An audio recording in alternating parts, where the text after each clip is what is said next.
Y esta noche nos da gusto recibir vía Zoom al doctor Jaime Cárdenas, investigador del Instituto de Investigaciones Jurídicas de la UNAM, quien ha participado también en estos diálogos nacionales sobre la reforma al Poder Judicial.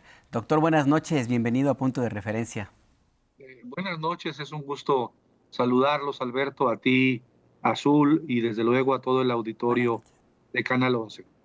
Doctor, uno de los temas, bueno, son varios temas que se han planteado en estos foros, que van apenas tres y faltan todavía varios, pero uno de los asuntos que ha estado ahí flotando desde hace años, doctor, es el hecho de que el Consejo de la Judicatura esté en poder de quien es ministra, presidenta o ministro presidente de la Suprema Corte de la Justicia de la Nación.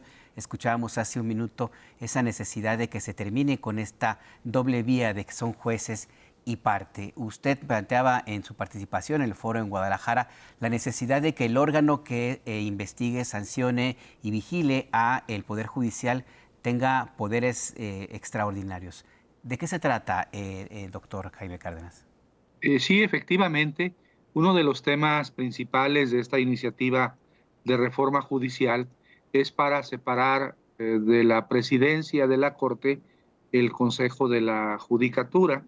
Ha habido intentos, por ejemplo, en la Constitución de la Ciudad de México de 2017, se separó el Consejo de la Judicatura de la presidencia del Tribunal Superior de Justicia, pero los magistrados del Tribunal Superior de Justicia de la Ciudad de México recurrieron a la Corte a través de una controversia constitucional, y la Corte mantuvo esa dependencia.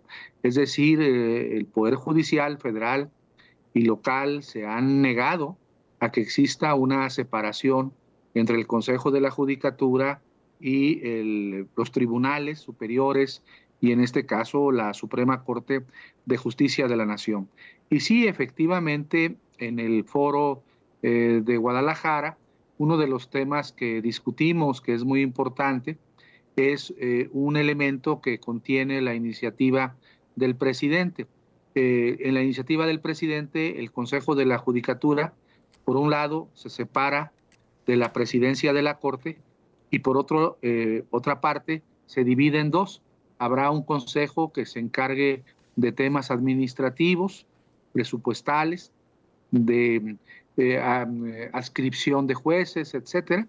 Y por otro, habrá un tribunal de disciplina judicial que será muy importante para sancionar a funcionarios judiciales pues del Poder Judicial Federal, de los juzgados de distrito, de las magistraturas y desde luego de la Corte. Yo decía en Guadalajara que este Tribunal de Disciplina Judicial debería ser muy poderoso.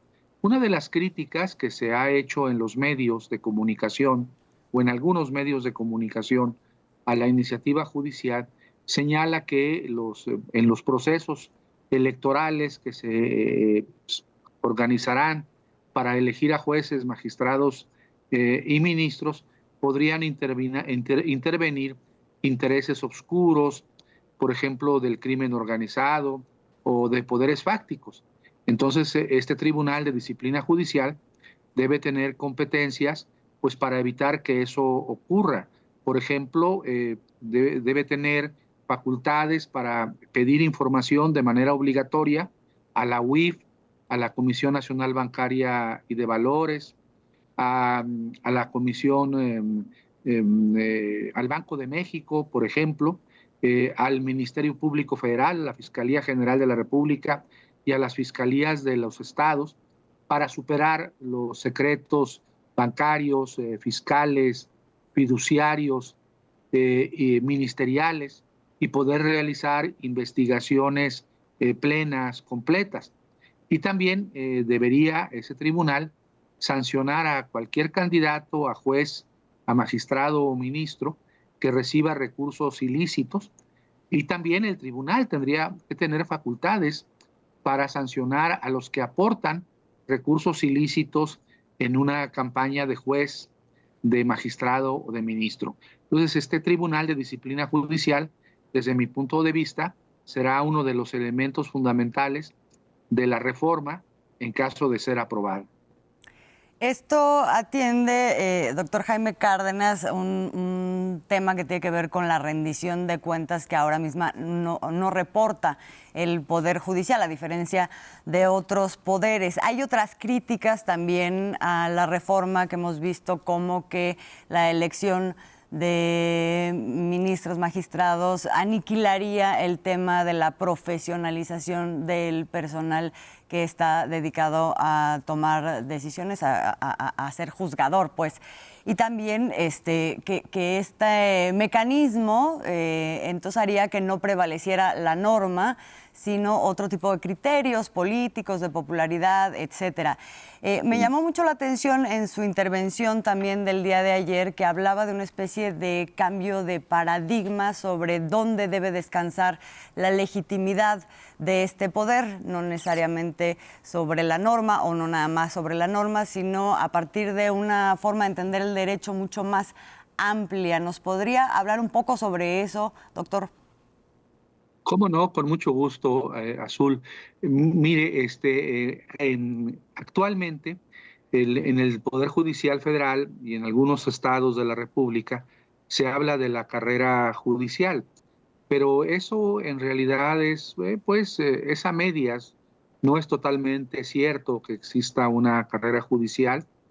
Hace aproximadamente 15 años, un consejero de la Judicatura, el licenciado Borrego, que había sido presidente del Tribunal Superior de Justicia de Zacatecas, elaboró un estudio muy interesante sobre el nepotismo en el Poder Judicial Federal y encontró cifras y información alarmante sobre esas relaciones familiares entre los integrantes del Poder Judicial Federal. Lo mismo ocurre en los estados de la República. Por otra parte, se dice que los jueces, los magistrados, los ministros, bueno, los jueces y los magistrados se eligen a través de concursos. Hay que decir que la mayor parte de esos concursos, casi el 90%, son concursos cerrados, donde no participan los abogados en general, las abogadas, sino solamente los integrantes del Poder Judicial Federal. Es decir, está cerrado el concurso a juristas ajenos al Poder Judicial. Entonces, todo eso que dicen ellos es bastante relativo y yo creo que la iniciativa para nada niega la idea de carrera judicial, la idea de idoneidad para que lleguen ministros, magistrados y jueces por vía del voto popular, bien formados al Poder Judicial, tanto federal y en su momento a los poderes judiciales de los estados. Y en lo otro que usted me pregunta, que es algo realmente muy interesante, parte de esos argumentos pretendidamente cientificistas que dicen, no, es que con la elección popular llegará cualquier persona, no van a conocer el derecho, no lo saben, etcétera. Hay que decir que no, el monopolio del derecho no le corresponde ni a los jueces, ni le corresponde a los legisladores, ni al ejecutivo.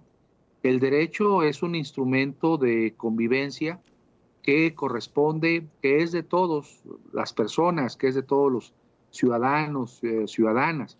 No tienen el monopolio del derecho, del conocimiento del derecho, o no debería ser así, aunque a veces algunos de ellos lo piensan así.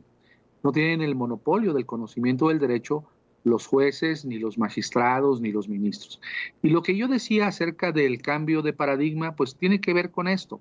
Es decir, por un lado, ¿cómo le diré? Desdogmatizar todo esto del derecho, de que solamente hay personas pues muy conocedoras, iniciados, ¿no? Iniciados, una suerte como de casta, de mandarinato, que conoce solamente el derecho y que el resto de los mortales no conocemos o no tenemos posibilidad de conocer o aproximarnos al derecho. El derecho no solamente son normas, el derecho son contextos sociales, el derecho tiene un desarrollo histórico, cultural. Por ejemplo, bueno, hay miles de ejemplos, pero uno para que se entienda, en materia, por ejemplo, familiar, el derecho de hace 30 años no es el mismo de ahora. Mire, yo cuando comencé a a practicar como abogado litigante, me acuerdo de un asunto que llevé en donde planteábamos para un divorcio necesario una causal de adulterio, y en esa época había criterios en los tribunales que señalaban que el adulterio tenía que ser realizarse de manera heterosexual, que la infidelidad homosexual no constituía adulterio. Bueno, todo eso cambió, ya esos criterios ya no se sostienen, y esos cambios no son tanto normativos, son principalmente cambios sociales, culturales, históricos en la sociedad mexicana. Pues un jurista no solamente debe conocer de normas, sino debe ser una persona que tenga un contacto con su sociedad, que tenga los pies en la tierra, que conozca el contexto pues, político, social en el que se desenvuelve. Y de eso hablaba. Hoy en día hay una escuela, y con esto ya termino en mi larga exposición, es la escuela pospositivista o neoconstitucionalista, que le ha dado al Poder Judicial una gran influencia en el derecho. Esa escuela considera que los jueces están por encima de los legisladores, del Poder Ejecutivo, que ellos tienen la facultad, la posibilidad de definir en última instancia lo que es el derecho, hasta dónde llegan los derechos humanos, qué alcance tienen, qué profundidad, qué los principios democráticos, los principios constitucionales de la parte orgánica, qué naturaleza tienen. Bueno, todo eso ahora está en cuestión. Esa escuela pues, es una escuela entre otras escuelas. No sé por qué en México se volvió la escuela dominante en los últimos 20 años. Y esta escuela pues debe tomar en cuenta otras realidades, las realidades de la sociedad y desde luego un equilibrio de poderes adecuado, donde el Poder Judicial no sea el último definidor del alcance del derecho. Sin duda hay muchos temas que tendrán que discutirse en estos foros y le agradecemos esta noche, doctor Jaime Cárdenas, que nos haya aportado estos dos puntos que han sido parte de la controversia y que nos ayudan a entender para dónde iría esta discusión. Gracias por estos minutos en Punto de Referencia. Gracias, Alberto. Gracias, Azul. Saludos al auditorio y disculpen mi prolongada exposición. Gracias. Hasta Buenas luego. noches, doctor. Muchas gracias, doctor.